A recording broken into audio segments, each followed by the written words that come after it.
Welcome, everyone. Today, we're doing something a little different. Instead of our usual deep dives, we're exploring something really sweet. That's right. We're looking at a wonderful short story called The Cinnamon Cider Fountain. Exactly. And our mission, really, is to kind of unpack this lovely little tale and find the warm, magical lesson hidden inside it, right in Maple Hollow Park. And we're going to listen closely, for that key moment, that point when the usual rules of the park fountain just, well, went right out the window. Okay, let's set the scene now. Maple Hollow Park. What's it like usually? Well, the story paints a picture of a nice park, and right in the middle, there's this fountain. Yeah, a big stone one, shaped like a giant apple basket. Right. And normally, just sparkling water all Yeah. year round. Nice, but, just water. Pretty standard park fountain. Uh-huh. But then comes the surprise. Yes. So, one crisp November morning, the children run out for recess, they get to the fountain, and they just gasp. Because It's not water anymore. It's like bubbling, warm, golden cinnamon apple cider. Imagine that. wow, just suddenly changed overnight. Seems like it. Pure magic. And the details are just lovely. Oh, yeah. Like what? Well, the story mentions tiny cinnamon sticks twirling on top, like little boats bobbing along. That's such a sweet image. Like tiny sailboats on a cider sea. Exactly. It just makes it sound so, well, magical and cozy. So what do the kids do? Mia and Max are the main ones, right?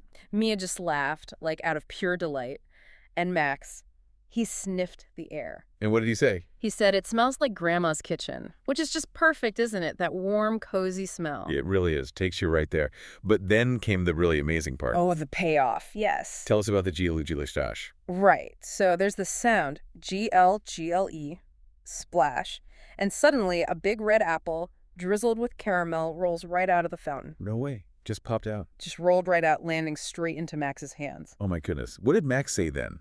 Bet he was stunned. He just yelled, "Best day ever." I mean, yeah. Cider fountain and free caramel apples. I'd agree with him. Absolutely. Pure childhood joy right there. Okay, so the kids are thrilled. But the magic didn't stop with them, did it? No, that's what's interesting. It spread. The delicious smell, the warmth, it attracted everyone. Like who? Well, the story describes squirrels showing up with tiny acorn cups, ready for a sip. Acorn cups. That's adorable. Isn't it? And deer were there, too, carefully sipping cider from bowls made of leaves. Wow, the whole park community got involved. Even the birds, dipping tiny cinnamon-colored feathers into the fountain like they were little straws. So everyone, kids and animals, were all enjoying this amazing surprise together. That sounds lovely. It was lovely at first, but then things started to change a bit. Ah, okay. The conflict arrives. What happened? Well, think about it. Delicious warm cider, caramel apples. Everyone wanted some, and everyone wanted it now. So a big rush. Exactly. Everyone started rushing towards the fountain at the same time. Kids, animals, all pushing and shoving a little bit, trying to get their share. And the fountain, could it handle that? Not really. It started bubbling way too fast. Faster and faster, and then the cider started splashing everywhere. Oh, dear. Like how? The story uses this great description. It says the cider splashed like a delicious volcano. A delicious volcano. I love that, but it sounds messy. It was. Cider got all over the kids. The animals got sticky. Even the school principal, who must have come out to see the commotion, got cider on his nose. Oh, no. Sticky principle? Mm. That's never good. So people started to worry. Yeah, you could feel the panic rising. Little Lily cried out, "Oh no, it's going to overflow." They were afraid the magic would break or just make a giant mess. Okay, so chaos. Yeah. Delicious, sticky chaos. How do they fix it? Did the magic just stop? Not quite. Just when things seemed like they were about to completely bubble over, something else happened. What was that? A tiny voice. It chimed out from right inside the A fountain. voice from the fountain. And then out flew this teeny tiny fairy. She had sugar dust wings that sparkled. A cinnamon fairy. Cinnamon fairy, of Yeah. course. Who else would be in charge of a cinnamon cider fountain? Exactly, and she had something very important to say. She had the rule for the magic. The secret instruction manual. What was it?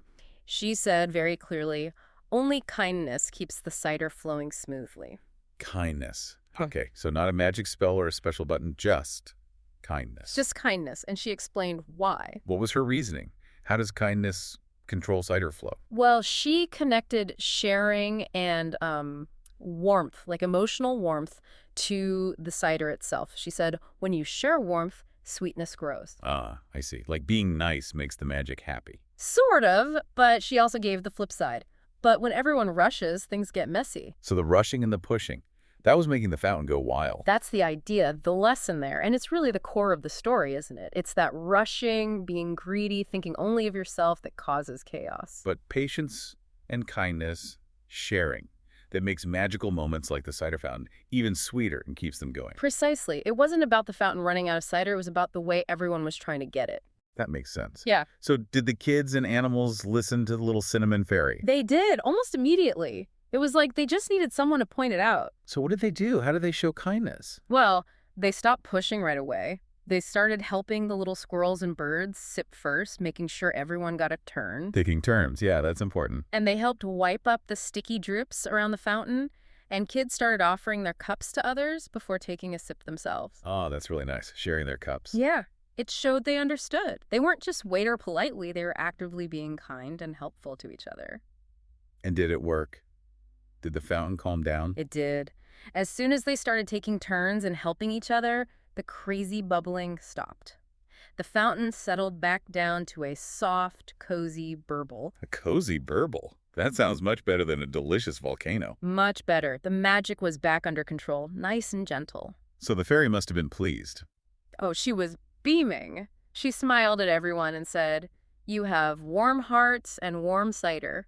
Ah, that's a lovely compliment. Linking their warm hearts to the warm cider. Exactly. It confirms the connection. Their kindness directly fixed the fountain. Did she stay around, the cinnamon fairy? No, her job was done. But before she left, she gave them a little hint, a little cliffhanger. Ooh, really? What did she say? Just before she zipped away in a cloud of sparkles, she whispered, loud enough for them to hear, Yes. "Come back tomorrow, maybe it will be Caramel Cocoa Day." Caramel Cocoa Day. Wow, so the magic might continue. And change flavors. That's the promise.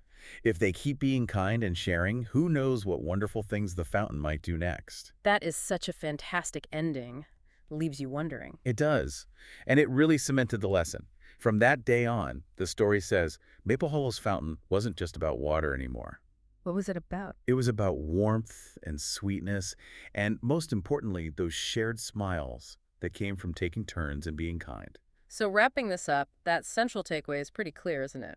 Absolutely. Kindness really does warm hearts, just like hot cider warms you up on a cold day. And the children learned that sharing and patience weren't just, nice things to do.